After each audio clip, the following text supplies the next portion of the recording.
Cooling की जरूरत इसलिए क्योंकि एक समस्या है और समस्या है दी राइजिंग टेम्परेचर। दिल्ली में सबसे ज्यादा पीक पावर की डिमांड हो गई थी 6,500 मेगावाट के आसपास की। 1.4 crore ACs were sold in India only in the year 2024. This is not a right approach to do. You'll be surprised to hear that AC penetration in informal settlements, jhuggi jhopdi, that is also rising. People are more and more willing to buy not just one AC now per house. It is more than one per house. Architecture and construction, that is also leading to increase in the cooling requirement. Let's say Japan और may be other EU based countries, सारे जहाँ पे जो AC का जो efficiency है it is better than what we use in India. लेकिन it's becoming a survival thing.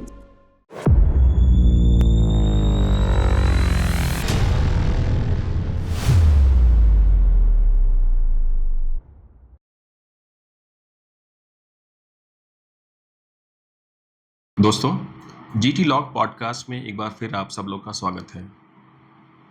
आज का जो टॉपिक है वो कूलिंग एज ए सब्जेक्ट या इशू से रिलेटेड है और उसके एसोसिएटेड जो सॉल्यूशंस है उस पर हम लोग सब चर्चा करेंगे। जब हम लोग कूलिंग की बात करते हैं तो ventilation, air conditioning, thermal comfort और इस तरीके की जो टर्मिनोलॉजीज़ है उनके बारे में हम लोग बातचीत करते हैं। अगर मैं एक स्टैट या एनालॉजी की बात करूं तो हम लोग इंडिया में लगभग 7 से 8% house hold penetration air conditioning systems का माना जाता है। 10 साल पहले यही पेनिट्रेशन लगभग 3 से 4% के आसपास था और उससे 10 साल पहले लगभग 2004 में ये प्रतिशत लगभग 1 से 2% था। तो हम इस ग्रोथ के साथ जब हम लोग बात करते हैं तो हम लोग ये भी देखते हैं कितनी जल्दी हमारे यहाँ पे जो पेनिट्रेशन है वो बढ़ जाएगा।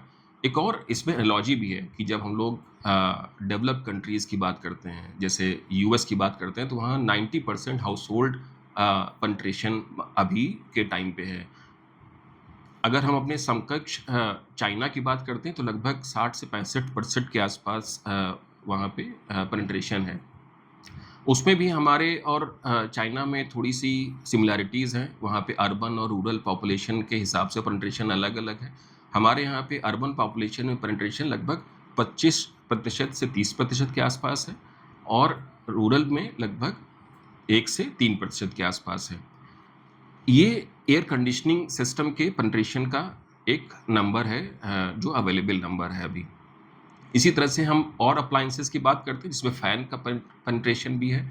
वो पहले कम था, सर्टेनली बढ़ रहा है। फ़ैन में नई टेक्नोलॉजी आई हैं, वो वेंटिलेशन फ़ैन के हिसाब से देखा जाता है अप्लायंस। तो उसमें नई टेक्नोलॉजी में BLDC या सुपर एफिशिएंट फ़ैन टेक्नोलॉजी, उनका रिप्लेसमेंट मैकेनिज़्म ज़्यादा इंपॉर्टेंट हो जाता है। तो मेरे साथ में इस सब्जेक्ट पे आज चर्चा करने के लिए इस पॉडकास्ट में मेरे साथ में हैं प्रमोद कुमार सिंह। प्रमोद, बहुत बहुत स्वागत है। प्रमोद AEEE में सीनियर डायरेक्टर हैं और AEEE एक जानी मानी विश्व स्तरीय संस्था है जो कि बहुत सारे पॉलिसी रिलेटेड एरियाज़ में इंडिया में और बाहर भी काम करती है। मेरे साथ में को होस्ट और गेस्ट ध्रुव जैन हैं, हमारी कंपनी में पार्टनर हैं और ध्रुव भी इस तरीके के सब्जेक्ट्स में काफ़ी काम कर रहे हैं। Industrial efficiency, appliances efficiency, distribution companies और इस तरह के वर्क या काम को देखते हैं ऑर्गेनाइजेशन में। तो पहला क्वेश्चन इस तरह से रिलेटेड है कि अगर हम लोग पीक डिमांड की बात करते हैं, जैसे पिछले ही month we got to know कि अप्रैल में दिल्ली में सबसे ज़्यादा पीक पावर की डिमांड हो गई थी 6,500 मेगावाट के आसपास की, जो कि अभी तक की डिमांड में सबसे ज़्यादा को उसने टच बेस किया था। जब भी हम लोग इस तरह की बात करते हैं तो सर्टेनली हम लोग एक कंपोनेंट हमेशा ही विजिबली दिखता है जो है एयर कंडीशनिंग सिस्टम। और अगर मैं दिल्ली की ही बात करूं तो पहले लगभग 20 साल पहले या 15 से 20 साल पहले तक जो पीक डिमांड होता था वो लगभग दिन में 3 बजे के आसपास में होता था। उसका रीज़न भी था कि स्कूल से बच्चे घर आते थे और उसमें जो ऑफिसेस चलते थे वो भी पीक पावर ड्रॉ करते थे through the air conditioning system के ऑपरेशंस के थ्रू। आज के टाइम में 2 पीक डिमांड है दिल्ली में, एक है 3 बजे के आसपास में और एक है 11 से 12 बजे के आसपास में। तो इस तरह के उसमें देखा जाए तो कूलिंग एज ए कंपोनेंट का रोल बहुत ही इंपॉर्टेंट हो जाता है। जहाँ भी अर्बन लोकेशन है, डेंसिटी ऑफ डेवलपमेंट बहुत ज़्यादा है, जहाँ पे cooling equipment they are playing an important role. तो कूलिंग अब जैसे 3 बजे के समय के हिसाब से अगर पीक दिखा जाता है तो सोलर एज ए कंपोनेंट को लोग एज ए सोल्यूशन की तरह देखते हैं। जब हम शाम की बात करते हैं तो लोगों को लगता है कि सोलर तो अवेलेबल नहीं है, स्टोरेज की तरह देखते हैं।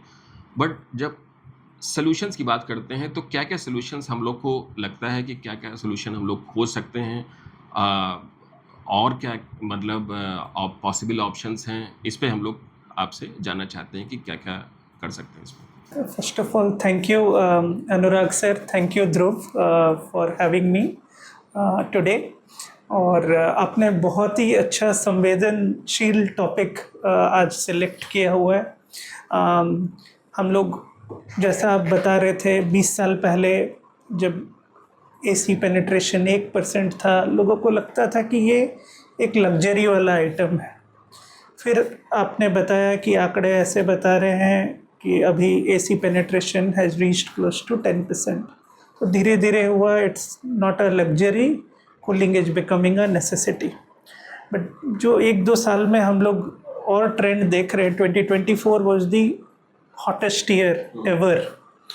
लगता है कि it's not even a necessity, cooling is becoming a subject of survival. So बहुत बहुत उसके लिए मैं आप लोग दोनों को बोलूँगा कि एक बहुत अच्छा टाइमली टॉपिक आपने पिकअप किया हुआ है।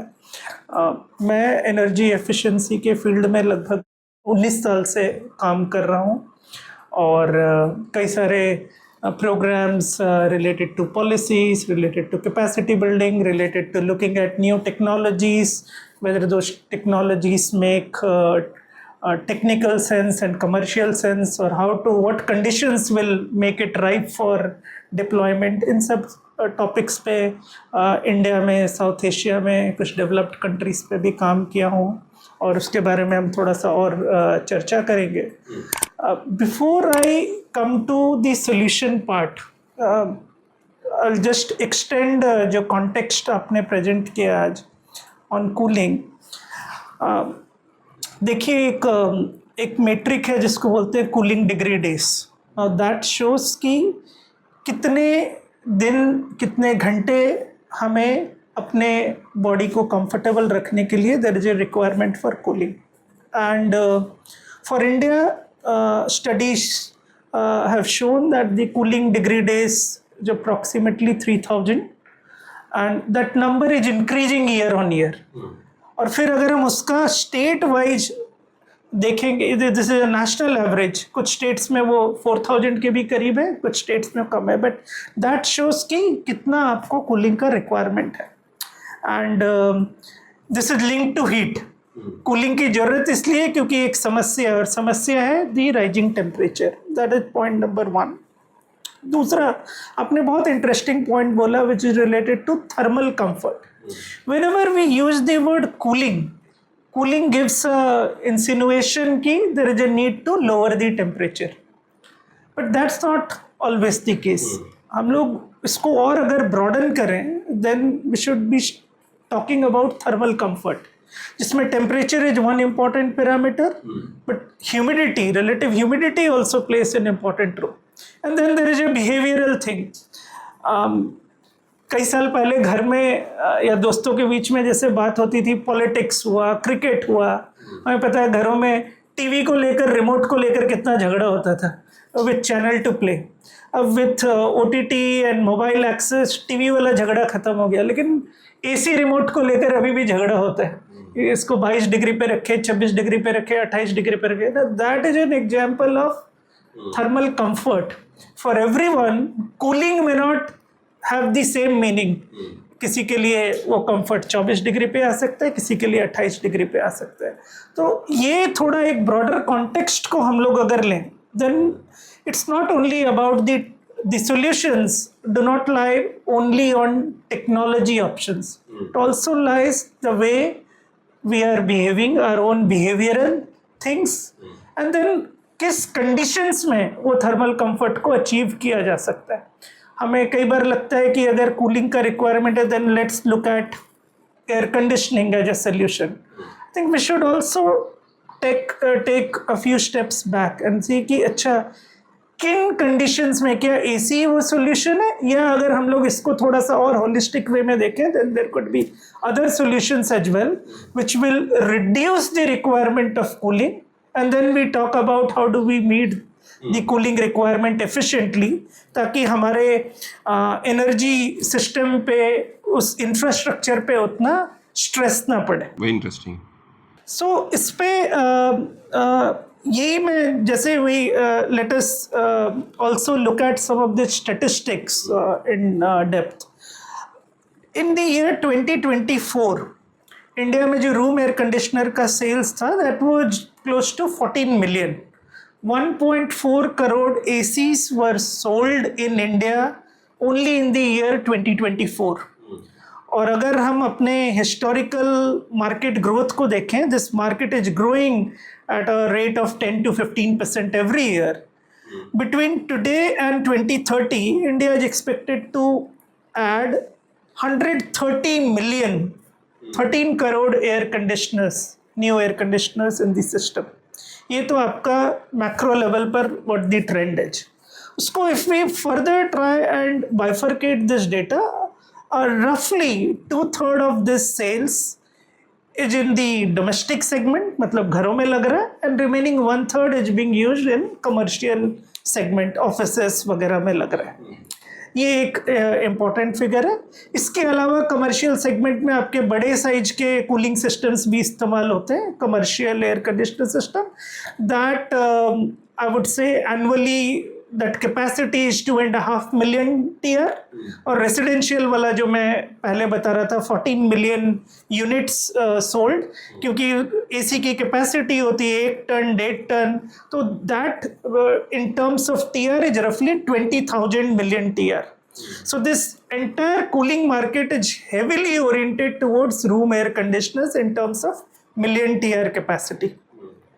अब इसका क्या इम्पैक्ट पड़ता है हमारे पावर रिक्वायरमेंट के ऊपर? Let us try and understand that number also little bit. Last year India का peak demand was close to 250 gigawatt, and in that peak demand studies have shown that the contribution of room air conditioners residential segment is roughly 60 gigawatt. So that number is quite high. और अगर जो मैं sales forecast बोल रहा था कि between today and 2030 India will add another 130 million tons ACs, this demand of 60 gigawatt is expected to almost double in next 5 to 6 years. That is the kind of projection we are talking about. अगर आपका 120 gigawatt सिर्फ इस cooling segment से, room air conditioner segment से आ रहा है, then of course as a country we need to plan कि how do we meet this requirement. And meeting requirement is alone is not sufficient. We have to meet it in a cost affordable manner. We have to also meet it in a environment friendly manner. क्योंकि अब वो ज़माना चला गया कि हम एक problem को फिक्स करने के लिए नए प्रॉब्लम्स अगर पैदा हो रहे हैं, then this is not a right approach to do. So we have to approach this solution also in a holistic way. और इस कॉन्टेक्स्ट में अगर हम सॉल्यूशन की बात करें, इसको हम थोड़ा सा और ज़्यादा डीप डाइव करके जाएंगे. So when I was starting with that, why the requirement of cooling is there, उसका कारण क्या है? एक इम्पॉर्टेंट उसका कारण है, of course we know whenever there is a increase in demand of something, one can link it to increase in population, increase in urbanization and affluence. लोगों की आमदनी बढ़ रही है तो एस्पिरेशंस वगैरह बढ़ते हैं, वो एक कारण है. तीसरा कारण इसमें जो इम्पोर्टेंट है वो है कि क्लाइमेट चेंज की वजह से जो टेम्परेचर राइज हो रहा है, ये ऐसा नहीं है कि आज के ज़माने में सिर्फ एसीज वही लोग खरीद रहे हैं जिनका इनकम ज़्यादा है. You'll be surprised to hear that AC penetration in informal settlements, झुग्गी झोपड़ी, that is also rising. And वो टेम्परेचर की वजह से ही है. Even though affordability takes a hit, लेकिन it's becoming a survival thing. So ये तीन चीज़ें हैं. जो फोर्थ पार्ट इसमें बहुत ज़्यादा कंट्रीब्यूट कर रहा है, और वो थोड़ा सा कंट्रोवर्शियल भी हो सकता है कि हम आज के दिन में जो कंस्ट्रक्शन का ट्रेंड देख रहे हैं, पैटर्न देख रहे हैं, this use of more concrete and glass which is being used in architecture and construction, that is also leading to increase in the cooling requirement and thus requirement for room air conditioners. So पहला part तो अगर हम solution की बात करें, and मैं थोड़ा सा AEEE के बारे में भी इसी पॉइंट पे बताना चाहूँगा। हम लोगों का एक फ़िलॉसफी रहा है पिछले 17-18 साल से, हम बोलते हैं कि we are trying to make our system efficient, then we have to follow the philosophy of lean mean green. Lean stands for कि आप अपने किसी भी चीज़ की रिक्वायरमेंट को पहले किस तरह से कम कर सकते हैं। In this case how the cooling requirement itself can be reduced or it can be optimized.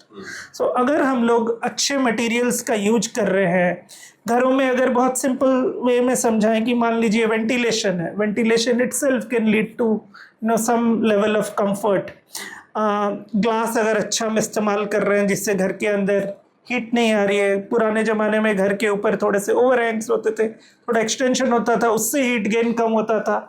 अब बहुत हम पहले जाए तो काफ़ी सारे राजस्थान में देखें, जोधपुर हुआ, जयपुर हुआ, घरे के ऊपर चूना लगा देते थे, lime paint, all of those techniques somehow over the time have waned, and उसको हमें वापस लाने की ज़रूरत है, क्योंकि उससे आपका पहला पॉइंट ये है lean philosophy, how you are going to reduce your cooling requirement. Then comes कि अच्छा ठीक है अपने requirement को कम कर दिया, how we can meet it in a efficient manner. Here comes the selection, sizing and right efficiency level of appliances. अगर लग रहा है कि इसके बाद हमारे यहाँ inside temperature 28-29 डिग्री है, तो क्या air condition is the only thing, या आप उस कंफर्ट को फैन से मीट कर सकते हैं। अगर आप ऐसे एरिया में, ऐसे स्टेट में है जहाँ पर humidity is not a big issue, तो डिजिट एयर कूलर्स इस्तेमाल होते थे। मैं उड़ीसा में रहा हूँ, भला पड़ा हूँ, हम तो 50 डिग्री में बाहर खेलते थे, और घर पे आकर हमें अगर हैंड फैन भी मिल जाता था, we used to feel very happy about it. So this is the part, what air conditioner is not the only thing that's available. आप किस टेक्नोलॉजी को सेलेक्ट कर रहे हैं या किस कॉम्बिनेशन ऑफ टेक्नोलॉजी को सेलेक्ट कर रहे हैं। एयर कंडीशनर्स भी इस्तेमाल कर रहे हैं, how do we pair it with ceiling fan so that there is less stress on energy system, on energy requirement. This is the main philosophy. आप जो भी इस्तेमाल कर रहे हैं, सही साइड, सही combination, and also the right efficiency level, and then whatever energy requirements I have after following these two things, how we are meeting in a very sustainable manner. तो उसमें आप जो बात बोल रहे थे कि उसके बाद फिर हम देखें कि हमारी रिक्वायरमेंट को रिन्यूएबल सोर्सेज से या क्लीन सोर्सेज से कैसे मीट किया जा सकता है। सो ये तीन फ्रेमवर्क या हम लोग इन तीन ब्रॉड बकेट्स में अगर सॉल्यूशन की बात करें, then we can through this discussion also identify कि there are so many solutions which already exist. Maybe over a period of times they have taken a back seat, उनको adopt करने का incentive नहीं है। Maybe there are I would say less motivation. But how do we bring those things back and make them as part of our regular approach? वो हमारा business as usual scenario कैसे बने is what we should be thinking of. Very nice. तो मतलब I think 2 point मैं इस discussion से तुम्हारे रिस्पॉन्स से लेता हूँ। एक तो जैसे तुमने बताया कि हम लोग जो कंस्ट्रक्शन टेक्नोलॉजी यूज़ करते हैं उससे हो सकता है कि इसकी डिमांड ऑप्टिमाइज हो जाए, कम हो सकती है, बिकॉज लीन और मीन जो है वो इससे को रिलेटेड हैं। तो इसमें क्या है, एक पैरेलल एनालॉजी भी मैं देता हूँ कि जैसे हम लोग कार्स की बात करते हैं, तो इंडिया में अगर मैं पर 1000 पर्सन के बेसिस पे कार की जो नंबर है वो लगभग मे बी 30 से 35 के आसपास में है, और अगर हम जापान या EU रीजन में कार के नंबर की बात करें तो लगभग 400 से 500 600 के आसपास के नंबर आता है पर 1000 कैपिटा। US में वही नंबर लगभग 800 से 900 के आसपास है। अब आप दोनों ही कॉन्टिनेंट में देखें, वहाँ पे जो अर्बन इंफ्रास्ट्रक्चर है वो बहुत ज़्यादा एडवांस स्टेज पे है, स्टिल वहाँ पे जो कारों की रिक्वायरमेंट है वो इतनी ज़्यादा हो गई है। तो मतलब एक अंडरस्टैंडिंग जो मेरी है, मुझे लगता है कि इवन इफ कंस्ट्रक्शन बेहतर हो जाए, you have a better comfort conditions because of the envelope design, still जो ग्रेटर डिग्री ऑफ कंफर्ट है वो एक्टिव कूलिंग से ही आएगा। तो डिमांड हो सकता है ऑप्टिमाइज ना हो, बट कम जरूर होगी। बहुत ही लो लेवल पे हो जाए ऐसा नहीं होगा। जो पेनिट्रेशन वहाँ 90% पे है यहाँ पे नहीं होगा, ऐसा कहना बहुत मुश्किल है। हो सकता है कि 60% के आसपास में हो जाएगा, क्योंकि लोगों को कम मतलब जैसे जैसे परचेजिंग पावर बढ़ेगी वैसे वैसे ग्रेटर डिग्री ऑफ कंफर्ट की भी ज़रूरत पड़ेगी। So that is also one analogy जो कि मुझे लगता है कि जो एनवलप अच्छा भी हो जाएगा, क्योंकि हम लोग जैसे अफोर्डेबल हाउसिंग में भी जब हम लोग डिज़ाइन करते हैं और देखते हैं, तो जैसे गवर्नमेंट ऑफ इंडिया का भी इनिशिएटिव है PMAY, प्रधानमंत्री आवास योजना, उसमें अफोर्डेबल हाउसिंग का प्रोजेक्ट्स चलते हैं। लगभग 11 से 12 मिलियन हाउस होल्ड का कमिटमेंट है। इतने सारे घर बन रहे हैं, छोटे घर हैं 350 स्क्वायर फीट से लेकर के 650 स्क्वायर फीट तक, और वो सब मैक्सिमम जो घर हैं वो उस तरह की टेक्नोलॉजी से काफ़ी घर जो बन चुके हैं वो माई-1 टेक्नोलॉजी से बन चुके हैं। माई-1 मतलब RCC वॉल कंस्ट्रक्शन से। इसका मतलब है कि हीट इनग्रेस जो है वो उसमें ज़्यादा है। और ऑल्दो गवर्नमेंट इनिशिएटिव और भी है, लाइट हाउस टेक्नोलॉजी पे भी काम कर रहे हैं और इस तरह की टेक्नोलॉजीज़ पे भी आएंगे। फिर भी जो घर बन चुके हैं या घर बन रहे हैं उस पर कंफर्ट कंप्रोमाइज़ तो होगा ही होगा, और उसको उस कंपनसेशन को हमेशा ही एक्टिव कूलिंग या वेंटिलेशन से ही पूरा किया सकता है। सो मतलब हमें लगता है कि नंबर बढ़ेगा तो ही है, ऐसे जो पीक डिमांड और ये सब चीज़ों का भी इम्पैक्ट आएगा। तो इसमें दूसरा क्वेश्चन भी है कि जैसे आप दोनों लोग ही डिस्कॉम या डिस्ट्रीब्यूशन कंपनीज के प्रोजेक्ट्स करते हैं। DSM डिमांड साइड मैनेजमेंट हो गया, डिमांड रिस्पांस हो गया, डिमांड फ्लेक्सिबिलिटी हो गया। आपको क्या लगता है कि इस तरह के जो टूल्स हम लोग यूज़ करते हैं या बिजनेस मॉडल्स यूज़ करते हैं, उससे इस तरह की जो इम्पैक्ट हो सकता है, पोटेंशियल इम्पैक्ट कितने तक पहुंच सकता है? जैसे अभी हम 8 से 10% CAGR की बात करते हैं, वो क्या हम उतने पोटेंशियली नीचे तक ला सकते हैं, या कितना कारगर साबित हो सकते हैं इस तरीके के जो बिजनेस मॉडल्स हैं इंडिया में एज ऑफ नाउ?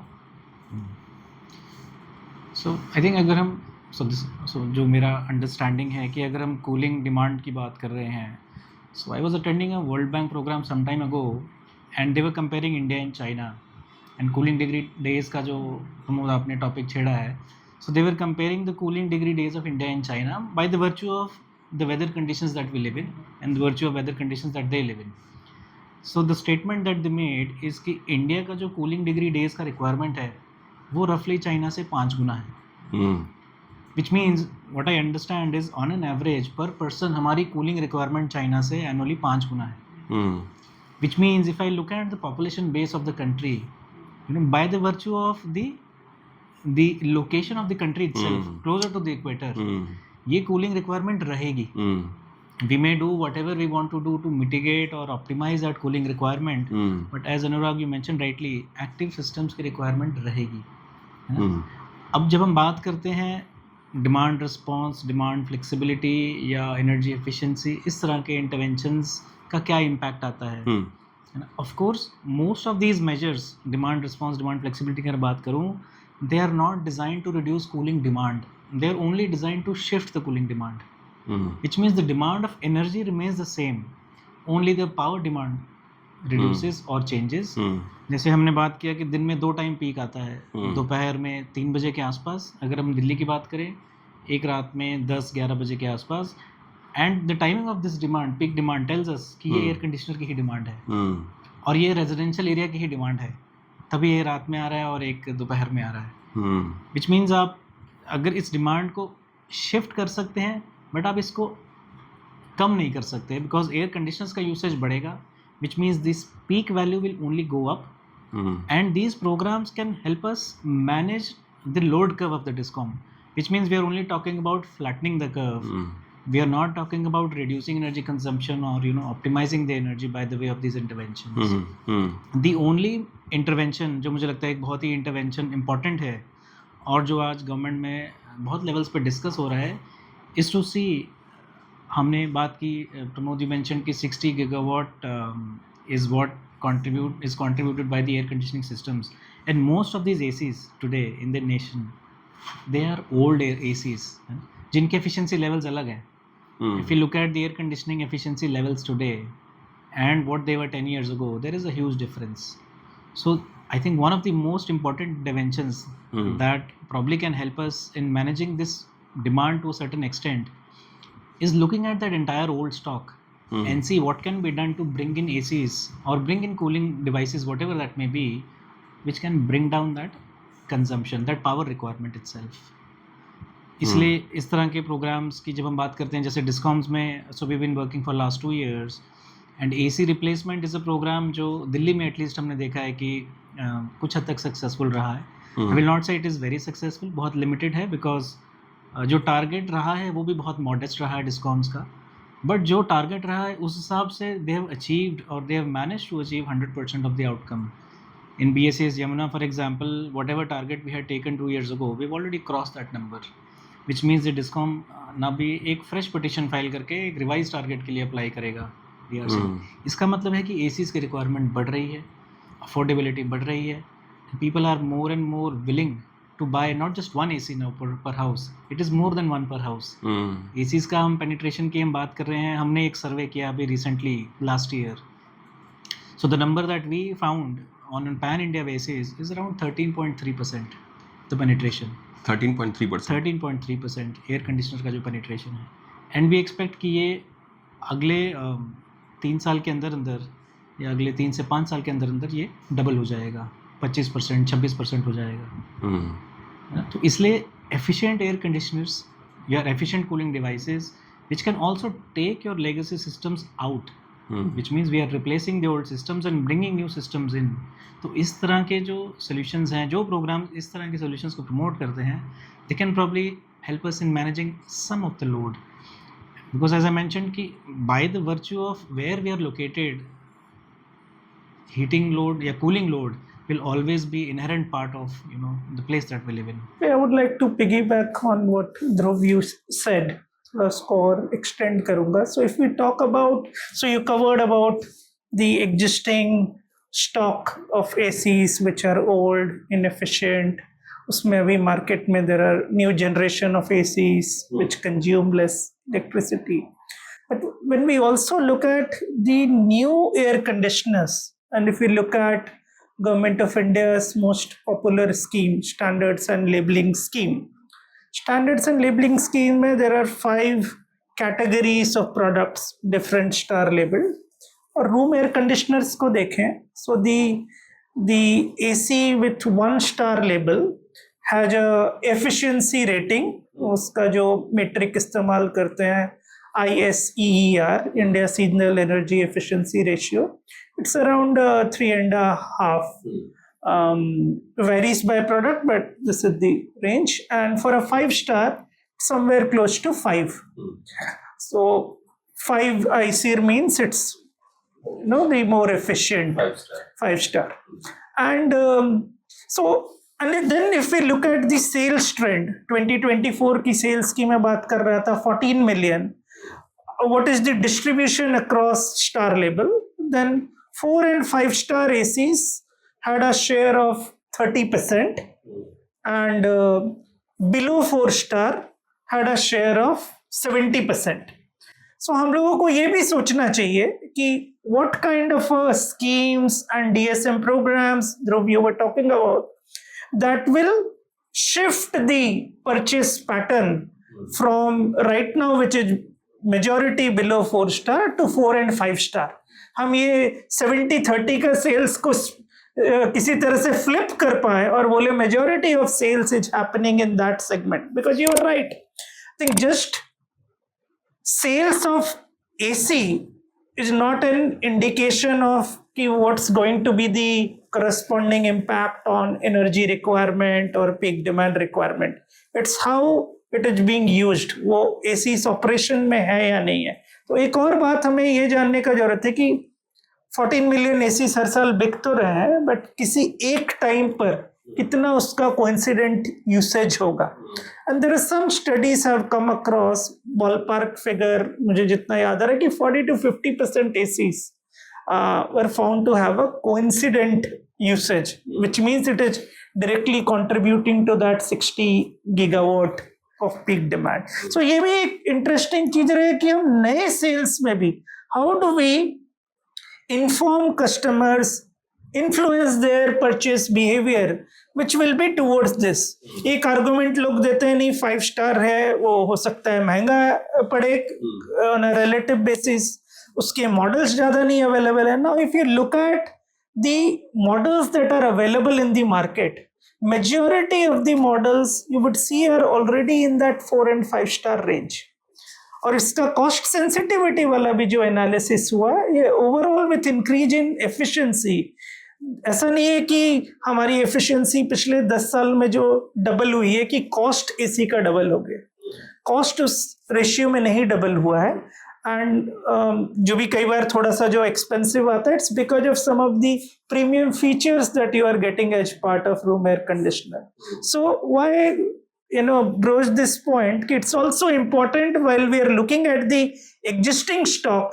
और इंडिया में हम लोग का थोड़ा सा वो एक मेंटालिटी है हर लोगों का, मैं ऐसा नहीं, हमारे घर सब में भी होता है, वो ब्रेक डाउन मेंटालिटी होता है. जब तक वो चल रहा है तब तक उसको चलने देना है, ये नहीं कि मैं चलती हुई चीज को कैसे रिप्लेस कर दूं. It's a very big inertia that we have. So I think we need to, given the situation where we are in, हम लोग को पुराने वाले पे भी देना है, नए वाले पे भी ध्यान देना है.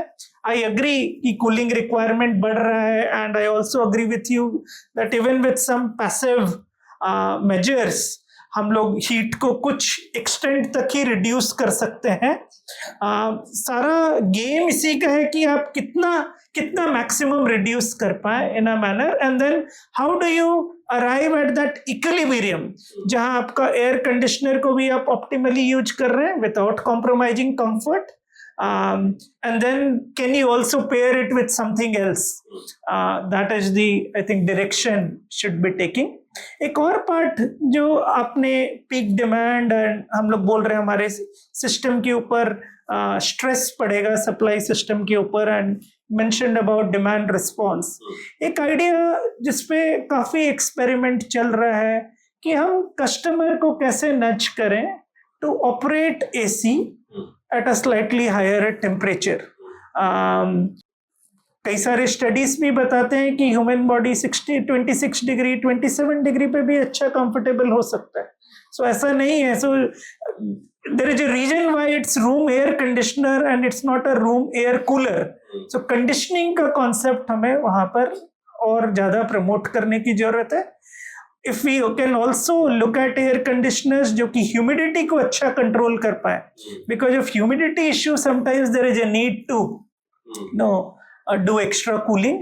और अगर आप उसमें humidity कंट्रोल कर रहे हैं, then again the requirement on energy can be controlled.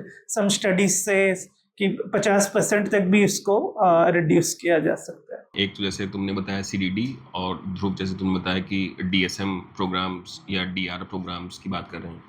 बिल्कुल ठीक बात है कि जब हम लोग लगभग एक साल में 8,760 8760 अगर रफली भी देखा जाए तो 8,000 आवर्स के हिसाब से भी देखें तो हो सकता है कि 100 to 150 आवर्स होंगे जो कि शायद पेन पॉइंट्स होंगे with respect to comfort requirement के कारण. वहाँ पे पीक लोड बहुत ज़्यादा रहता है उसी समय.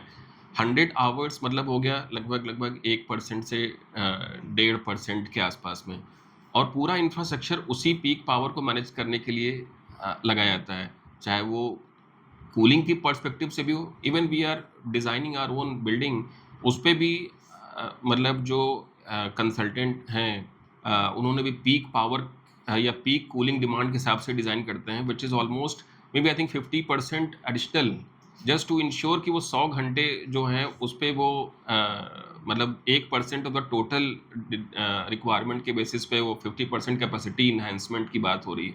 आई एम श्योर लाइक कि डिस्कॉम के लेवल पे भी वही चीज़ है, क्योंकि जो पीक पावर है वो उन्हीं 100 आवर्स के बेसिस पे ही हो रही है करेक्ट। है ना? तो जो रिस्पांस कंपोनेंट है, जैसे हम लोग की बात कर रहे हैं कि जो न्यूअर एज अप्लायंसेस होंगे वो डिमांड फ्लेक्सिबिलिटी या डिमांड रिस्पांस को भी इनेबल कराएं, और डिस्ट्रीब्यूशन कंपनी से भी उस तरह का प्रोविजन हो कि वो इस तरह की डिमांड रिस्पांस को सपोर्ट करें। Support not only in the form of just support और making them maybe switching off during that peak power time और asking the customer to switch off and use some other time. ऐसा भी कुछ हो कि उसमें incentive provision भी दिए जाएं। इंडिया में प्राइस सेंसिटिविटी बहुत है और वो हर एक लेवल पे है। एज यू राइटली मेंशन कि हम लोग कोई चीज़ खरीदते हैं उसको छोड़ते नहीं हैं। It also the reflection of how sensitive we are about the price escalation, या कोई चीज़ हमारे पास में वैल्यू की तरह है उसको हम लोग नहीं जाने देते हैं। तो जब तक या तो हमें पास वैल्यू मिले नहीं, उसकी इंसेंटिव मिलें तो फिर विजिबल मिलें और डिक्लेयर्ड मिलें, तभी शायद हम उस समय अपने कंफर्ट पे कॉम्प्रोमाइज़ कर सकते हैं। Then only we can response to that demand कि हम अपना एसी उस समय बंद कर देते हैं, या हम अभी 24 डिग्री की बजाय हम 27 डिग्री से सिर्फ चला लेते हैं। So what is our perspective, why discoms are not giving the incentive to the customer? या अभी इंफ्रास्ट्रक्चर का इशू है या इंटेंट का इशू है? देखिए, अगर हम कूलिंग की बात करें या यूसेज ऑफ एयर कंडीशनर्स की बात करें, अनलाइक सम अदर थिंग, हमें अगर अपना कुछ खाना पकाना हुआ, वॉशिंग मशीन यूज करना हुआ, हम बोल सकते हैं कि ठीक है अभी नहीं कपड़े धो रहे हैं, 3-4 घंटे बाद उसको किया जा सकता है, शिफ्ट किया जा सकता है। There could be some other practical issues but it's possible. When it comes to using air conditioners, I walked in from outside, मेरे को गर्म लग रहा है, कूलिंग की जरूरत है, अगर उस टाइम पर I don't know what will be the level of incentive for someone to say कि यार तुम अभी मत यूज करो, और जब तुम्हें बाद में when naturally also you are a bit relaxed, आप उस समय इस्तेमाल करो। I think that's the first point we have to keep in mind. Is it possible to nudge customers to say don't use it versus you use it, but आप उसको extreme cooling की जगह there could be some level of calibration or moderation which can be done. That is one direction we can think of. दूसरा बात इसमें, so ये एक से related है। दूसरा इसमें ये, I think the question which everyone should be asking, I think ये जो हम टॉपिक की बात कर रहे हैं, extreme heat, survival issue, requirement of cooling, it's going to strain our resources, energy infrastructure, other things. अगर हम सबसे सवाल पूछें, let's say I ask you, Dhruv and Anurag, will you be okay to compromise few hours of comfort for the larger benefit of the country, or you will continue to operate as it is and let the system break? तो कई बार हम लोगों को इसमें जो लेकर आना है वो एक sense of a larger belongingness and responsibility. Incentives अपनी जगह है, incentives कई बार लोगों को जरूरत होता है। हम जब इकोनॉमिक थ्योरी की बात करते हैं, we talk about risk lovers, risk neutral and risk averse people. So हम जितना भी इंसेंटिव कर दें, जितना भी पेनल्टी लगा दें, जो रिस्क लवर्स हैं उन पे कोई फर्क नहीं पड़ेगा। सेम थिंग यही है कि आप कितने भी हम इंसेंटिव कर लें, those who are used to living a luxurious life or who think that it's not my problem, this is somebody else's problem, I can afford, I'm paying the bill, हो सकता है उन पे ना फर्क पड़े, बट ऐसा हमें जागरूकता क्रिएट करना चाहिए कि how we can also encourage them, that is one. But जो रिस्क अवर्स लोग हैं जिनमें ये जागरूकता है, at least how do we try and encourage them first should be how the incentives or DSM programs can be designed, but not only with a very myopic lens of incentive. I think हमें ये थोड़ा बड़ा जो इसका ये problem है, ये कितना बड़ा है, जो मैं बोल रहा था हर किसी का प्रॉब्लम है, this is not just rich mains problem और पुअर मैन्स प्रॉब्लम, उस जागरूकता को हम लोग क्रिएट करें. Now that in that scheme of things, incentive could be one of the instrument, but more than incentive I think it's about awareness. हमने देखा था कोविड के टाइम पर एज ए कंट्री सारे लोग कैसे वो सेंस ऑफ अवेयरनेस आया. मैं पढ़ता था जब when world was going through a oil crisis, India was also going through that situation.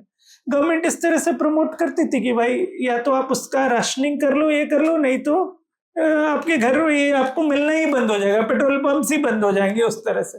सो थोड़ा बहुत इसमें वो अर्जेंसी लाने की जरूरत है. It's not that we are scaring people, just a way to make them sensitize about this issue, that resources are finite. Will you allow the entire infrastructure to sort of collapse because of some of the extreme things, or everyone is willing to compromise little bit so that things continue to operate? अब इस approach को हम लोग लेकर आए और फिर हम इंसेंटिव्स वगैरह बहुत सारे इंस्ट्रूमेंट्स ट्राई किए हुए हैं. वो हम लोग उसके बारे में मतलब सोच सकते हैं, उसको फर्दर साइंटिफिक वे में एक्सप्लोर किया जा सकता है. One such instrument is called time of day tariff, कि आपका जो आज के दिन में हम बिजली बिल देते हैं वो मोर और लेस फ्लैट होता है. चाहे मैं सुबह इलेक्ट्रिसिटी कंज्यूम करूं, शाम को कंज्यूम करूं, रात को करूं, I am paying a flat tariff. Compared to that if there is a variable tariff, जब सिस्टम में स्ट्रेस ज्यादा है तो बोल रहे हैं कि आपका उसका टैरिफ ज्यादा रहेगा, जब स्ट्रेस कम है तो आप कम रहेगा. So try and optimize your consumption, shift your consumption in a manner which is aligned with this system pattern. Another way to do it. No, I think बहुत ही valid points हैं that Pramod ji raised. And from our experience of working with DISCOMs also, we found the same thing. So for example, Delhi में Tata Power ने incentive programs run किए हैं PR के लिए. And so that it was their wording. What they said is कि when we ran these incentive programs, participation was not great, people का. But then they changed the approach. They said, let's not do it like a monetary incentive program. Let's do it like a responsibility and recognition program. That you come forward, you take that responsibility, and you be recognized for the effort that you take. And that is where their program started taking off. Demand response की मैं बात कर रहा हूँ, which means as you rightly mentioned, आज की date में affordability has gone up. People who have air conditioners can also probably afford to run them. For them, compromising thermal comfort just to maybe let us say earn incentive may not be a sufficient driver to push them. But मुझे लगता है question ये भी है कि is this really a national problem today that is not known to the public? We are discussing in this room, we are discussing in other forums, but लोगों को ये नहीं पता कि ये national problem है because it has never been declared like that by the government. And if it is projected like that, it is declared like that कि ये एक national problem है जिसे हमें मिलकर tackle करना है, I am sure people will come forward without any incentives. But that sense of responsibility, that sense of ownership, collective ownership to solve this problem, वो मुझे लगता है अभी तक गवर्नमेंट की तरफ से या तो नहीं किया गया है. Maybe it is not such a big problem that they foresee. That is what people see. लोगों को लगता है ये शायद localized problem है, दिल्ली का प्रॉब्लम है या चेन्नई का प्रॉब्लम है, ये देश का प्रॉब्लम नहीं है, बिकॉज इस तरह से इससे कभी प्रोजेक्ट नहीं किया गया है. So maybe that messaging from the top is not also very clear कि हम इस कूलिंग मार्केट को प्रमोट करना चाहते हैं या हम कलेक्टिवली इस डिमांड को कम करना चाहते हैं, बिहेवियर्स को मॉडिफाई करना चाहते हैं.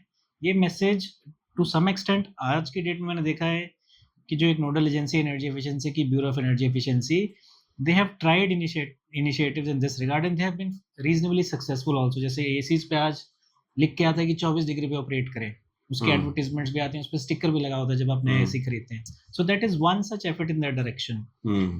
But if is that a national crisis is not known to the public at the moment. Maybe it is known to few of us who work in this area, but larger public को ये नहीं पता because वो message कभी नहीं दिया गया है. और ये भी मेरा क्वेश्चन इस फोरम में भी है कि वो एक नेशनल क्राइसिस है तो उसे वैसे प्रोजेक्ट करना भी होगा. इसमें जो 3 चीजें मैं ऐड करना चाहूंगा, नेशनल क्राइसिस की बात करें, today I was reading one article talking about how the extreme heat and the number of events, frequency of extreme heat which increased. इस आर्टिकल में कवर किया था कि almost close to 60% of the geographical area and 75% of the population today are vulnerable to extreme heat. So पहला तो ये extreme heat के side से हम लोग इसको करें कि this requirement maybe whatever projections we are talking about, impact on peak demand, impact on sales, all of that, वो सारे प्रोजेक्शंस लोअर साइड पे हों जिस हिसाब से ये हीट का इम्पैक्ट पड़ रहा है. सो that appreciation of how big this problem can become perhaps is not there. First point. Second, if we look at our situation, power supply situation today, thankfully several parts of India have received light showers in the month of April. May भी चल रहा है. So right now people are unable to visualize how big this could be. But कई सारे projections बता रहे थे this year country is looking at a power shortage of close to 15 gigawatt. 15 gigawatt का हमारे सप्लाई उस हिसाब से नहीं है, और ये शॉर्टेज सिचुएशन कई सारे प्लानर्स ऑलरेडी फोरसी कर रहे थे. वो अप्रैल में नहीं आया, मई में नहीं आया. अगर अब जिस तरह से last few days temperature again started rising, we may end up in that situation. So deficit situation है, रियल है, because all are efforts to pace our supply commensurate to the demand, those efforts are on the lower side. Demand is going to beat all forecast. ये है second point. तीसरा point जो ध्रुव आप बता रहे थे, and on the topic of behavior, few years back our prime minister announced this scheme, mission life. उन्हें global forum में बोला कि for environment, lifestyle matters and how we modify our lifestyle for the preservation of environment. Now that's a very good sort of a message. वो बोल रहे हैं कि भाई how citizens, how communities, how corporates start looking at such kind of a behavior things, और उसको कैसे हम inculcate करें. The whole idea is कि हम लोग अपने conscience में उस part को कैसे लेकर आए, that it's energy or water or any kind of resources, how do we consume it in a responsible manner. And उसके लिए चाहे हमारा 15 gigawatt का deficit situation हो ना हो, I think conservation is in our ethos. It was part of our culture. हो सकता है वो energy security के point of view से important ना हो, but वो national security के point of view से भी important हो सकता है. We are adding solar, we are adding renewable, we are thinking about storage. In the process of doing that, we are also becoming more and more increasingly dependent on how we are importing the raw materials, including critical minerals and resources. So ये जो topic आपने select किया, I think it's a matter of energy security, climate security, as well as national security. And in that context, how do we change our behavior? जितना हम लोग इसको optimise कर पाए, जितना हम लोग ये कर पाए. बहुत सारे लोग एक टर्म से शायद अवगत हों, वो बोलते हैं सर हम लोग adaptive thermal comfort. Now you mentioned about 24 degree, run at 24 degree. I run my AC at 29 degree and 30 degree. मेरे और मेरे वाइफ का फाइट यही चलता है कि 30 डिग्री पे या 29 डिग्री पे रन करें. That is our one of our. So because we grew up in a place where we were already exposed to 45 degree plus temperature, हमारा बॉडी उस हिसाब से अडेप्ट कर गया. Similarly, if we look at southern part of India and southern parts of North India, people are even comfortable at 29, 28. तो हम लोग का यही लोगों को through this behavior we should say कि ऐसा नहीं कि आप अपने जो adaptive body का जो एक human का response होता है उसको हम धीरे धीरे weaken कर दें by making ourselves more familiar with 24 degree condition. So अगर हम ऐसा कर रहे हैं अपने आप को, then somehow we are losing our that adaptive capability of our human body. and that is also something we should say. This is 24 degree, maybe for people जो कि थोड़ा सा और colder climate में रहते हैं, जिनके लिए 24 degree will give them comfort, but for others even 27-28 degree may give them comfort. तो ये थोड़ा messaging and how it becomes contextualized to the local condition, वो important है. Nationally 24 degree could be a good thing. It could be the minimum baseline, but I think state specific awareness campaigns can also see कि उस environment के हिसाब से what is that temperature range for people to be comfortable. उसका एक बहुत simple example, जैसे हम बचपन में when we were kids, हम summers में we used to play outside full day in the heat. But if you look at kids today, how many of them go out and play in the heat in the open grounds today? So the amount, मतलब जिस conditions में हमने grow up किया है, तो body has adapted to those conditions and we are okay with I'm sure हमसे जो आगे पहले वाली generation होगी, they must be exposed to even higher level of heat, lower level of comfort, and वैसी body ने adopt किया होगा. But kids today they live in air conditioned. अब जैसे schools हैं, schools are air conditioned today. I remember when I was in my college MBA school, we were at IIM Ahmedabad. My room was on the 3rd floor. We had only fan in the room, nothing else. 3rd floor was the top floor. Or dormitory में I used to come back in my room at around 4 in the morning, and the bed used to be hot. And we used to sleep at that. उसी में सोते थे हम. तो उसी की आदत हो गई थी हम. But आज की मैं ये नहीं बोल रहा हूँ कि एस्पिरेशनली हम लोग ऐसा ना करें, बट आई एम सेइंग कि ऑल्सो हम लोग बॉडी ऑलरेडी एक एम्बिएंट कंडीशन के हिसाब से थोड़ा बहुत अडेप्ट हो चुका है, और ये adaptation is very important. We should continue to see that we are not losing on that. और thermal comfort is a necessity. Cooling कई बार ना एडिक्शन फॉर्म में हो गए, सो हम लोग को थोड़ा सा उसमें भी there is some reversal of trend that we need to do through more awareness, through more schemes that attack that conscience of people and encourage them for responsible consumption. Very nice.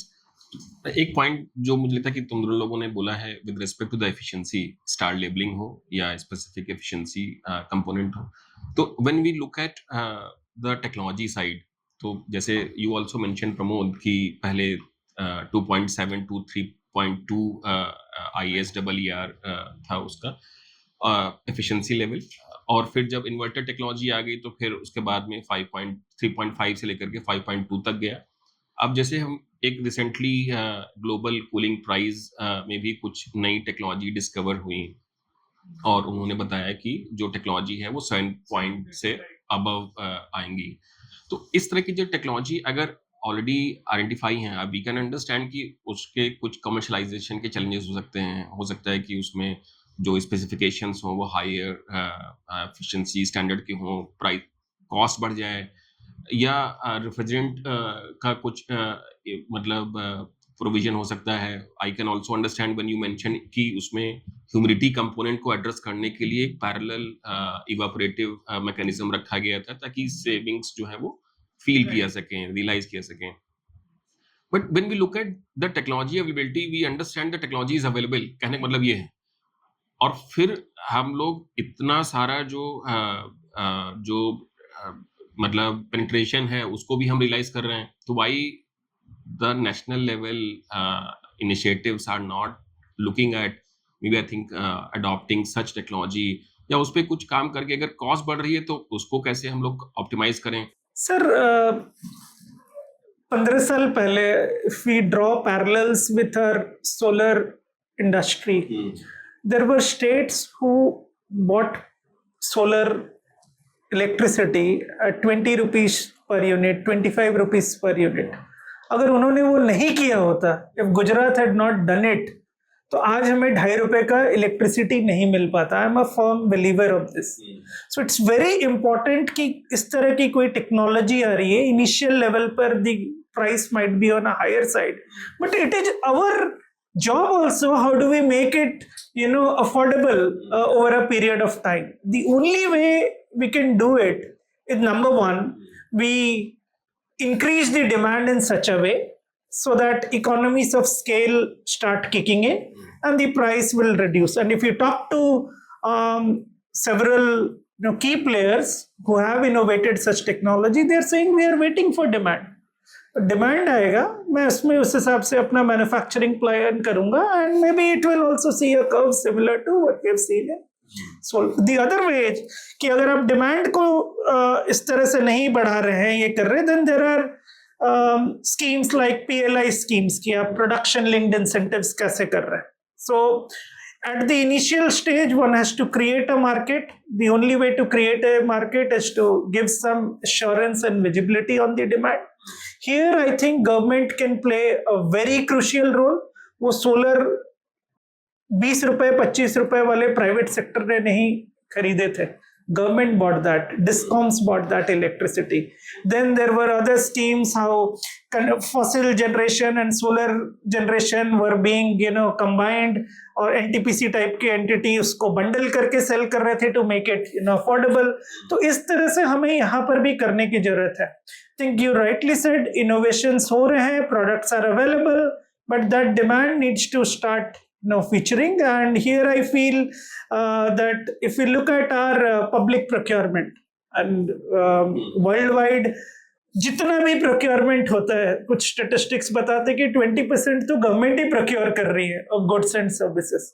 So if they can start showing more confidence early on and start giving that demand, going for bulk procurement, automatically we feel that it will show a way for general public also how it becomes affordable. But that initial decision and initial step will have to be taken by government. इसमें एक follow up question है मेरा ना. So Anurag, you also spoke about the cooling action price. So हमारी cooling demand या cooling requirement बोली चाहिए is very heavily dependent on air conditioners today. And by design, they are supposed to inject more heat into the environment. So it's more like a cycle. जितना use करेंगे उतना heating होता जाएगा, और इससे हम कभी बाहर नहीं निकल पाएंगे. So my question also is that are we also at the cusp of, let us say, inventing or discovering certain other technologies which can help us break this loop? So इसमें a couple of technologies that I'm aware of.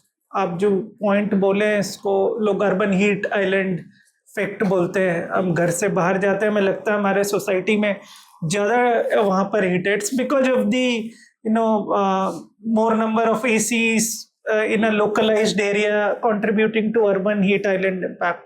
So एक model इसमें चल रहा है which is called as a district cooling system or a shared cooling system or a centralized cooling system. इसका मतलब ये है कि हम लोग अपने इंडिविजुअल घरों में वो यूनिट्स लगाने की जगह there is a centralized plant which is generating that cooling in a layman term, and you are just the way we are getting electricity, the way we get piped natural gas, similarly आपके पास एक cooling through chilled water आ रहा है. There will be some other conversion heat exchange mechanism which will happen, but ultimately आपने उस पूरे जो इंडिविजुअल एसीज का इम्पैक्ट है और वो जो आगे एनवायरनमेंट को आउटसाइड एनवायरनमेंट को हीट कर रहा है, उसको आपने डिस्ट्रीब्यूटेड वे में शिफ्ट करके you have moved it to one place, और वहां पर it's because of the size of the plant it's easier to manage.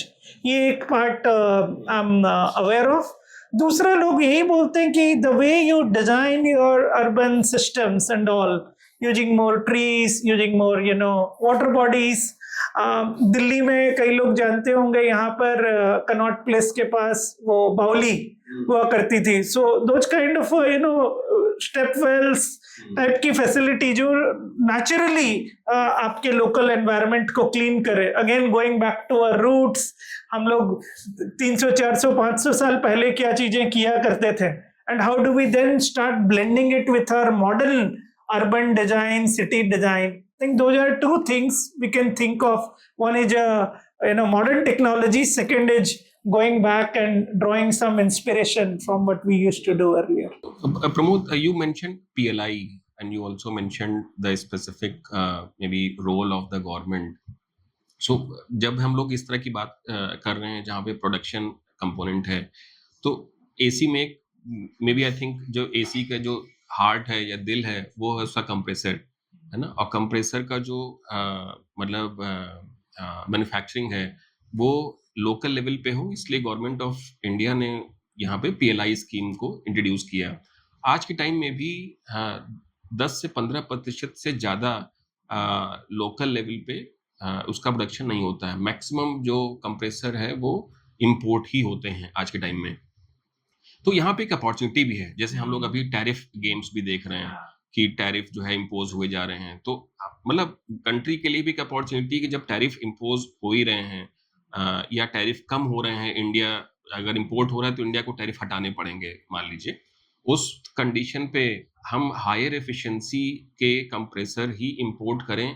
This is an opportunity for the government, है ना? और उसी लिए इम्पोर्टेंट है कि अगर शिफ्ट करना है तो this maybe the best time also, although this is an distress situation for lot of manufacturer और the people who are importing, but as a country as a whole this is a good time, because अगर हम develop countries की बात करें, let's say Japan और may be other EU based countries, सारे जहां पे जो एसी का जो एफिशिएंसी है it is better than what we use in India. और यही सिचुएशन है, मुझे लगता है कि they actually ask for better efficient air conditioning system, जबकि हमारे यहाँ पे पूरा एफिशिएंसी स्टैंडर्ड के भी सिस्टम्स इन यूज हैं। तो हम लोग जब 3.5 की बात कर रहे हैं, इन जनरल आप देखिए जापान में कोई भी ऐसे सिस्टम्स नहीं है 3.5 की एफिशिएंसी के यूज कर रहे हो। तो व्हाट इज योर पर्सपेक्टिव, क्या हम लोग इस तरह की चीजों को, क्योंकि पॉलिसी पुश ही है ये सब चीजें। Sir, if we look at history, they say failures and shocks, they create pressure for reforms or changes. So you rightly said, मुझे लगता है कि ये जो अभी हर जगह थोड़ा एक एक्सटर्नल शॉक आया है, हम उसको अगर एक अपॉर्चुनिटी के वे में देखें, बोले okay, is that a way through which we can look at our supply system, we can encourage some domestic manufacturing, and also जो import है उस पे what kind of efficiency standards we attach. There are plenty of examples in other categories. हमने country ने कई बार inferior products के import पे रोक लगाया है, दूसरे इंडस्ट्री में देखें। So same logic हम लोग कर सकते हैं। इसका impact जरूर पड़ेगा, कस्टमर पे भी पड़ेगा, क्योंकि all of that will get bypassed. I am not aware, but I was reading somewhere कि अगर आपका कुछ मैन्युफैक्चरिंग कॉस्ट में there is an impact of let's say X, then customer level पर आते आते वो 2x 3x टाइप का बढ़ जाता है। सो ये शॉक जरूर रहेगा। I think as a country will have to see then how do we absorb that shock. One thing we definitely need to do कि when we talk about efficiency, हम लोगों को we should look at a slightly longer vision. If we start making our procurement decision based on what is the upfront cost, then efficiency is not going to be successful all the time. हम fans की भी बात कर रहे थे, आप बोल रहे थे, you mentioned about BLDC technology. Now BLDC में पहले तो रिटेल प्राइस 3500 रुपए पे था, नाउ आई एम सीइंग कि the retail price even has come down to 2000 rupees. Now 2000 rupees of a 5-star fan versus 1200-1300 rupees for a 1-star fan, we are talking about a delta of 700-800 rupees initial cost. But आप उसको अगर annual energy savings के point of view से देखें तो वो initial cost of 700 gets recovered in 1.5 years. So in order to absorb this initial price shock to the customer, I think we have to come up with some models, business models. हो सकता है कुछ customer इस पे convince हो जाए, बोले मैं इसके लिए तैयार हूँ, but for majority who still go by the lowest or cheapest first cost, if we can bring some kind of a model, Ujala scheme इसीलिए सक्सेस हुई थी टू सम एक्सटेंट, क्योंकि उसमें डेफर्ड पेमेंट था। आप उस एलईडी को 10-10 रुपए पर मंथ करके पे कर रहे थे। इसी तरह if there is a way to pay for the extra cost in a deferred way, annuity way, EMI way, so I think it becomes affordable for customer.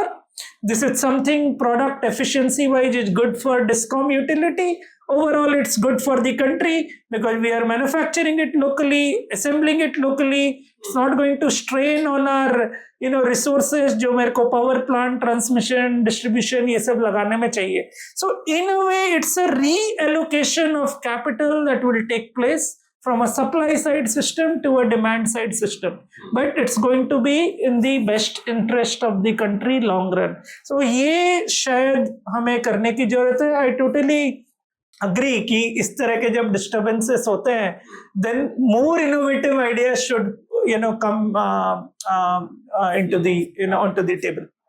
In fact ceiling fans में अगर हम देखें ना तो सिनेरियो बिल्कुल उल्टा है.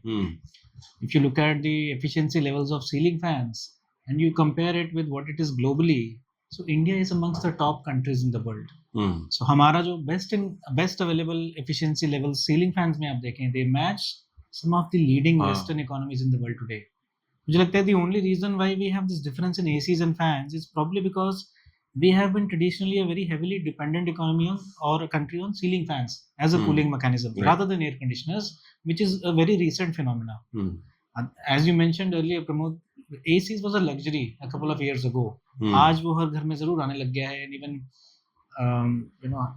even in the smaller towns today, you find air condition penetration today. But if you look at fans, penetration is close to 100%. Everybody has a fan. और ऐसे कोई घर शायद ही हो जिसमें पंखा ना हो. रूरल पेनिट्रेशन एसी का 1 से 3% है आज के टाइम में. तो यू कैन इमेजिन रूरल जहाँ पे लगभग 65% पॉपुलेशन या डेमोग्राफी है, it can bring up the AC consumption like anything. Correct.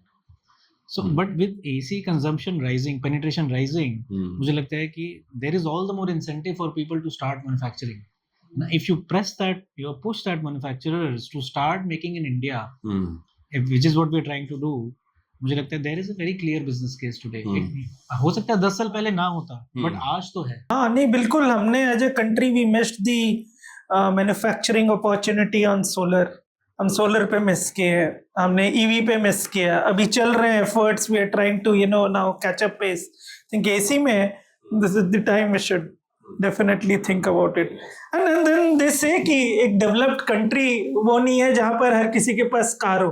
Developed country वो है when people have confidence on the public transport system. So similarly I think हम लोग भी एस्पिरेशनली ऐसा नहीं है कि ग्रो करेंगे when everyone will have AC. अगर if we can make fan also cooler, efficient and a combination of things that will make it thermally comfortable for people, so why not fans. Yeah very good. तो मुझे लगता है कि एक ideation question है, तो मतलब इसमें थोड़ा सा न्यूअर बिजनेस मॉडल कैसे हो सकता है इस कूलिंग एज ए एरिया में या डोमेन में. तो फॉर एग्जांपल जैसे I have recently gone through one report of Bloomberg. तो उन्होंने बताया कि LG जो कोरिया में जो वहाँ पे मैन्युफैक्चर है, they have started one appliance as a service. So instead of selling it to the distributor and distributor sells it to the consumer, उन्होंने appliance as a service model वो किया, and they clocked almost like to maybe $1.5 billion as a revenue in the first year of operation. ध्रुव, तुमने एक recently project किया appliances energy usage pattern पे, and मुझे लगता है कि ये स्पेसिफिक देखा जाए तो अगर कूलिंग कंपोनेंट में भी देखा जाए, जैसे अप्लायंसेस में कूलिंग हो गया, फैन हो गया, एसी हो गया, या सेंट्रलाइज लेवल पे अगर देखा जाए तो मोदी मेंशन की डिस्ट्रिक्ट कूलिंग सिस्टम, वो भी एक तरीके की एंड कस्टमर को सर्विस की तरह ही है. लेकिन अगर हम छोटे अप्लायंसेस को भी सर्विस सेगमेंट के थ्रू इसको डिस्ट्रीब्यूट करें and then ask for the monthly payment and then there will be a serviceability, because एक जो उसका ओनर है उसको वो उसकी लाइफ साइकिल तक उसको चलाना भी है. तो rather than may be cutting the corners on the maintenance, अगर हम मंथली रेंटल पे कर रहे हैं for the appliance like AC, तो वो शायद उसकी लाइफ साइकिल भी बेहतर होगी और शायद हायर एफिशिएंसी और स्टैंडर्ड के हिसाब से भी होगा. So what is your perspective in terms of appliance as a service model in India? See, it's already happening. अगर आप वाटर प्यूरिफायर का केस देखिए, बहुत सारे मॉडल है ऑफिसेस वगैरह में. Look at office equipments, printers and all, photocopiers, सब में अप्लायंस एज सर्विस मॉडल चल रहा है. Even in case of AC बहुत जगह मैंने देखा है कि रेंटल फॉर्म में एसी आप ले सकते हैं. I think this is an extension of that. वो रेंटल वाले में कई बार you don't get a premium product क्योंकि customer is paying the electricity. But अगर आप इस मॉडल को हम थोड़ा अच्छे से अगर डिजाइन करें, where the demand is for high efficient, cutting edge, latest product, then it can work. और ये so I see that happening everywhere. Vehicle के केस में भी वो लीजिंग मॉडल आ गया था, 3 साल रखिए, रेंट दीजिए एंड देन तो इसमें एक इशू है प्रमोद, जैसे रेंटो मोजो या फर्लैंको, इस तरह की जो कंपनीज हैं वो इस तरह के सर्विस मॉडल पे काम करती हैं.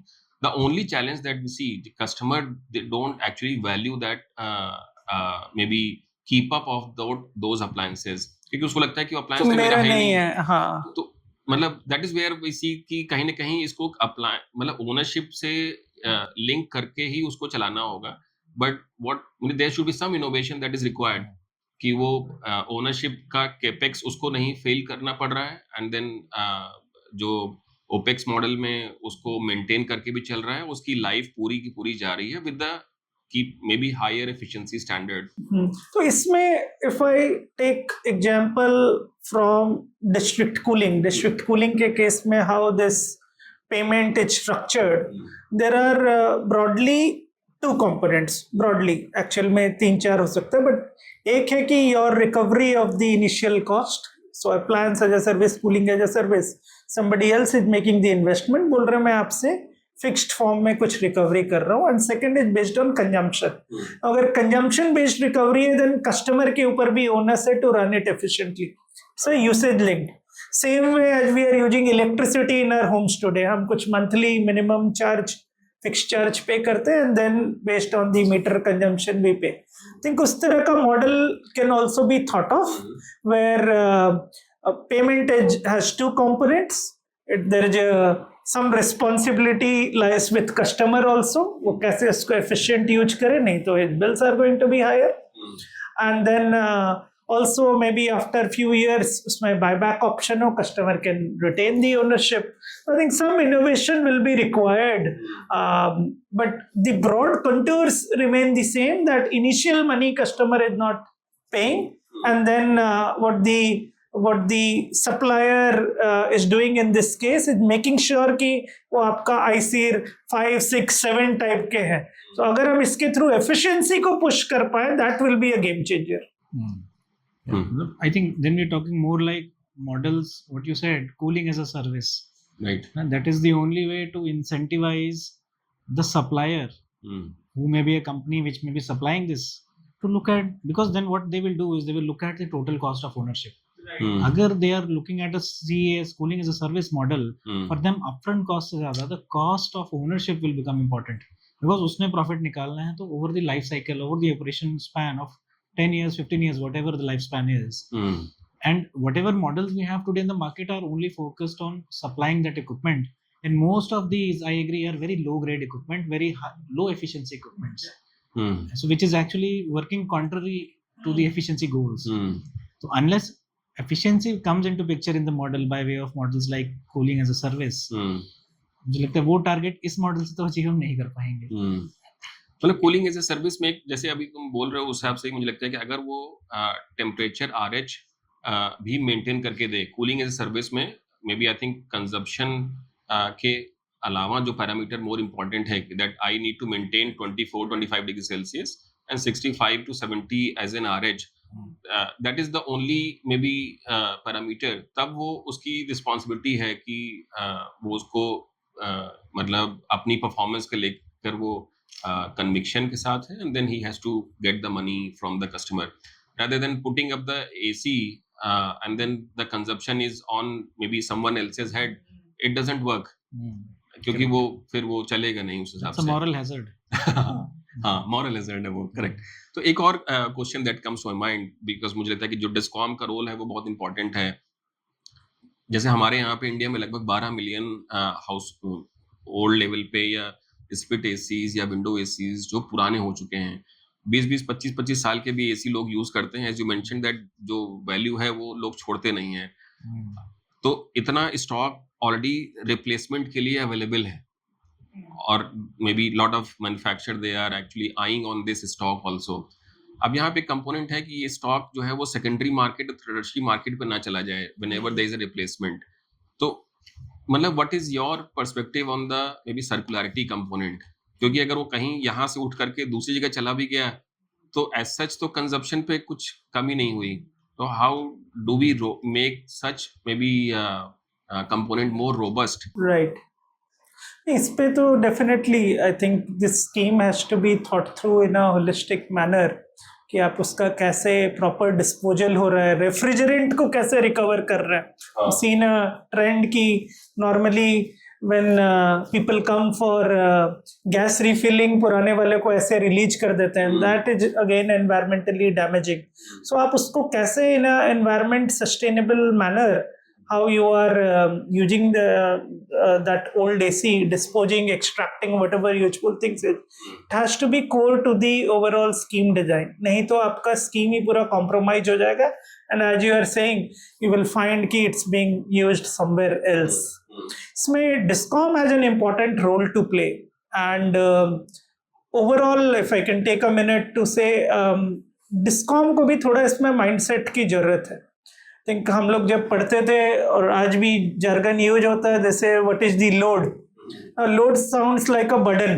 I think they have to start saying कि लोड नहीं है, मेरा कस्टमर है, I am not supplying, I am providing a service, and these are not my consumers, these are my customers. So when they start talking about demand, they start talking about customers, they start talking about service, you will see a different approach. और ये पूरा globally utilities का यही trend आ रहा है। They are not just becoming or acting as a supplier or reseller of electricity, but how they are providing this service. So if they start acting like, ठीक है मैं कस्टमर को aggregate ऐसे कर रहा हूँ, वैल्यू एडेड सर्विसेज प्रोवाइड कर रहा हूँ, रिप्लेसमेंट काइंड ऑफ स्कीम्स कर रहा हूँ, एनवायरमेंटल वे में कैसे वो रिसाइकल हो रहा है, all of this is in the interest of discom. ये उनके अपने रेवेन्यू स्ट्रीम को भी, which right now are very limited in case of specially public discoms, it will add to their revenue streams उस way में, लेकिन उनको approach करना पड़ेगा। नहीं, वो बिल्कुल ठीक बात है। मुझे भी पर्सनली लगता है कि मतलब जो टर्मिनोलॉजीज हैं वो बहुत ही बोरोड स्टाइल में हैं, और मतलब इंडिया में वैसे भी टर्मिनोलॉजीज को लेकर के लोगों का इमोशंस जुड़े रहते हैं, and we have to use the terminologies which may be suitable to local demography, जो हमारे कल्चर का पार्ट है, उसके तरह से अगर यूज कर लें तो नथिंग लाइक इट। तो करना तो ऐसे ही चाहिए। Very nice. तो एक रैपिड फायर राउंड है लास्ट में। तो द फर्स्ट क्वेश्चन इज कि मतलब what is the coolest innovation that you have witnessed around? Witnessed, and I expect more that to happen, is the dynamic display of power consumption, and maybe in the rupees term, AC में अगर वो लिखा, अभी हमें temperature दिख रहा है, temperature के बगल में अगर हमें वॉट किलोवाट दिखे और उसके बगल में है कितना पैसा आपका खर्च हो रहा है, आप देखिए that is something which is going to drastically change the consumption pattern. ध्रुव, क्या लगता है? Coolest for me, what is I've seen this project from Oracle, what they did with some consumers in one of the discoms in Delhi, and what they've been doing in US also. And so I think for us to see a breakdown of our electricity bill, कि जैसे मेरा 5,000 रुपए bill आ रहा है, what is consuming what rupee value, is something that I would like to see in the Indian market. We have seen that happen in the US, but India में अभी तक हम वो चीज़ नहीं देख पाए हैं। When I was talking to my father a couple of years ago, उनका महीने का बिल 8 से 10,000 रुपये आता है, but he is unable to figure out ये कहाँ से आ रहा है, कौन कंज्यूम कर रहा है ये। Then I told him that ऐसा कोई प्रोजेक्ट अगर हम बनाएं तो he said I will be willing to look, कि अगर मेरे को कोई बता दे मेरे बिल का कंजम्पशन हो कहाँ पर है, so that I can plug that gap. At the moment we don't know. One more thing with respect to consumer behavior, I think one project that we are doing with Tata Power and climate Clinton Foundation. So, what is the outcome from that project? So that was more like a behavioral, I think, testing project. So we've discussed earlier कि हम बात करते हैं अगर 5-star या 4-star ACs की, that is 30%. So उस project के थ्रू हम उस कंज्यूमर के माइंडसेट या परचेज बिहेवियर को शिफ्ट करने की कोशिश कर रहे थे. So there were two objectives. One is we're trying to see what is the price elasticity, at what price points does it shift over to from a 3-star to 5-star AC, है ना. अगर gap मान लीजिए 10,000 रुपए का है तो उस गैप को कितना करें कि वो शिफ्ट हो जाए. That is what we were trying to discover, which we discovered through the project. The other objective of the project is to try and set a precedence for the regulatory commissions to also look at programs जहाँ पे replacement involved नहीं है. We are looking at capacity addition of so many new ACs in the country today. Not every AC will be replaced. New ACs will also be added, which are outside the ambit of replacement the ERC funded programs today. So we've also wanted to create that evidence. So ये दोनों objectives हमने उस program में achieve किए हैं with Clinton Foundation. Second question है, what is the most underrated cooling technology? मैं यही बोलूँगा कि the technology which are rooted in our traditional practices. If we go back to some of them, again I don't want people to think about कि हम वो पुराने वैसे as में चले जाएं where we are living without lights and appliances, but yeah, उस time पर भी we used to have some basic, वो चूना का पेंटिंग लगा देते थे, ventilation होता था, there used to be some shadow. I think that is something which over time I think has become eroded. वो लोग आजकल प्रैक्टिस नहीं कर रहे और अंडररेटेड हो गया है इस वजह से. So how do we bring them back? Such old traditional technologies. वो अब कई तरह से अंडररेटेड हो चुका है. हो सकता है उससे एस्थेटिक्स वगैरह कॉम्प्रोमाइज हो जाता है, but I think we have to start. The third question is, which city which is best prepared for 2025 heat waves? I mean, several cities have prepared action plans. Several cities have thought about early warning systems या आपके इस तरह के shelters वगैरह उन्होंने develop किया हुआ है. I can't comment whether they are best prepared. There are, I think, some initiatives. Only time will tell whether all their preparations have led to the desired result or minimum impact to the population. If I talk about my city, Rourkela, where I grew up, born, brought up, हम लोग तो 1990s beginning में देखते थे कि they used to have this government orders saying कि between 10 a.m. and 4 p.m. all outside activities will be stopped. Otherwise, you'll be penalized. School should be closed. Offices should be closed. All of that. So वो उस time पे prepared थे उस हिसाब से. But now more and more cities are doing it. I think, of course, such plans are definitely helpful. Gives the direction. But the key is whether action happens in a coordinated manner or not. तो इसके बाद इस plan को बनाने के बाद आपके different entities कैसे उस पे एक्ट कर रहे हैं, that is the key. So I will reserve my answer on this which city is best prepared, but there is definitely some level of sensitization and alacrity different cities are showing. Dhruv? इसमें I think मुझे लगता है कि the tree which has the best, the city which has the best tree cover is the best prepared city. It is as simple as that. I mean, if I have to step out of the house, I need shade. That's it. I can't carry my AC with me. तो मुझे उस हिसाब से लगता है I've lived in Chandigarh for 2 years and I was visiting there recently also. The amount of tree cover that I see in that city allows you to walk even in summers. And that is the best way to prepare for heat. There is no other way. Okay, very nice. So one word to describe India's cooling future. Passive. Dhruv? So I think 26 degrees. Great. Thank you so much, Pramod and Dhruv, for maybe sharing your experiences. And maybe I think we have discussed a lot of maybe diversified topics under the cooling as a topic, because generally most of the cases जब भी हम लोग cooling की बात करते हैं, we start talking about the cooling efficiency or the appliance efficiency. We start talking about the maybe buildings envelope, but we really don't go and cross to the other domains, जैसे distribution companies का role क्या हो सकता है, या अब कम may be technology manufacture का role क्या हो सकता है, पॉलिसीज का रोल क्या हो सकता है। मुझे लगता है कि ये ब्रॉडर लेवल पे भी लोगों को इंटर रिलेट या इंटीग्रेट करके सोचना चाहिए, because this is a subject which requires multi-dimensional approach, not the single or maybe double two level approach की जरूरत नहीं है, बल्कि बहुत सारे लोग इसमें काम करते हैं। इन जनरल कंफर्ट, बिकॉज मुझे लगता है कि जब भी हम लोग बात करते हैं, we don't talk about the cooling load, we talk about the comfort load only. और इसीलिए शायद generally when we design the buildings, we don't design the building with AC only. We design the building with AC and fan together everywhere. और इसीलिए जो discussion है that is more and more relevant, क्योंकि ये requirement हम सब की है। जो लोग रूरल लेवल से मे बी सेकेंड लेवल या सेमाई अर्बन लेवल पे भी आते हैं, उनके लिए रिक्वायरमेंट और बढ़ जाती है। अगर आप रूरल लेवल पे देखें, इन जनरल यही एक्सपेक्टेशन है कि वहाँ पे लोगों का जो एग्रीकल्चर लोड है वो दिन के टाइम में होता है, और इसलिए सप्लाई इलेक्ट्रिसिटी की दिन के टाइम में इंश्योर कराई जानी चाहिए जनरली, या होती भी होगी।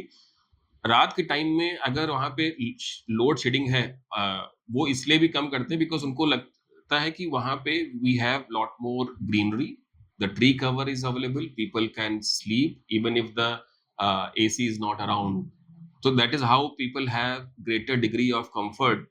और इसी तरीके से वहाँ पे लोड शेडिंग फिर भी अलाउ की जाती है या करनी चाहिए ideally. That should be the motive of not may be compromising of the comfort, because लोगों का जो हेल्थ है या थॉट प्रोसेस है या मे बी मेंटल अपलिफ्टिंग है, ये सब कंफर्ट से ही गवर्न है। तो इस कंपोनेंट को बहुत बहुत इंपॉर्टेंट एस्पेक्ट है, और मुझे लगता है कि we need certainly another multi level of discussions, ताकि हम इस सब्जेक्ट को और मे बी डिग आउट कर सकें, डीप डिटेल में डिस्कशन कर सकें, and we can bring out something for our listeners as well. Thank you so much for patience listening. Thank you, Pramod, Thank you. and Dhruv Thank for you. sharing your experiences. Thank you, Anurag. Great treat to have me here. Thank you so much, everyone. Please like, subscribe, and share our podcast.